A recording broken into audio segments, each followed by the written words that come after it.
Sharjah international book ഫെയറിൽ ഇപ്പോൾ നമ്മോടൊപ്പം ഉള്ളത് ഹമീദ് അലി തങ്ങളാണ്. തങ്ങൾ സ്വാഗതം. അസ്സലാമു അലൈക്കും. ഇസ്ലാം. എങ്ങനെയാണ് ഇവിടെ എത്തിയതിൻ്റെ ഒരു ബുക്ക് ഫെയറിൽ ആദ്യ തവണ ആവില്ല, പലതവണ സന്ദർശിച്ചിട്ടുണ്ടാവും. എന്താണ് ഇവിടെ എത്തിയതിൻ്റെ ഒരു സന്തോഷം എങ്ങനെയാണ്? ഇതിനു മുമ്പ് വന്നിട്ടുണ്ട്. പിന്നെ ഇപ്രാവശ്യം ഇവിടെ ദുബായിൽ വന്നപ്പോൾ ഷാർജ ഇന്റർനാഷണൽ ബുക്ക് ഫെയർ കാണണമെന്ന് ആഗ്രഹം ഉണ്ടായിരുന്നു.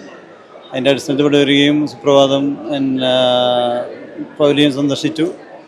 വളരെ സന്തോഷമുണ്ട്. വായന നശിച്ചുകൊണ്ടിരിക്കുന്ന ഈ കാലത്ത് വായനയെ പ്രോത്സാഹിപ്പിക്കാൻ ഷാർജ ഗവൺമെൻറ് ചെയ്യുന്ന ഈ പ്രവർത്തനം എന്തുകൊണ്ടും അഭിനന്ദനാർഹമാണ്. ഇതിൽ വരാനും കാണാൻ സാധിച്ചുള്ള സന്തോഷമുണ്ട്.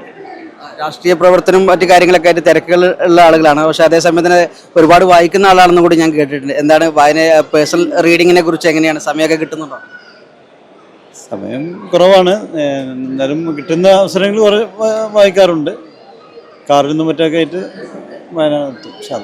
സുപ്രഭാതം നമുക്കറിയാം, 10 വർഷമായി സുപ്രഭാത പത്രം സംസ്കാര ജീവിതത്തിൻ്റെ ആശയാശയങ്ങൾ അനുസരിച്ചുകൊണ്ട് പ്രവർത്തിച്ചുകൊണ്ടിരിക്കുന്ന പത്രമാണ്.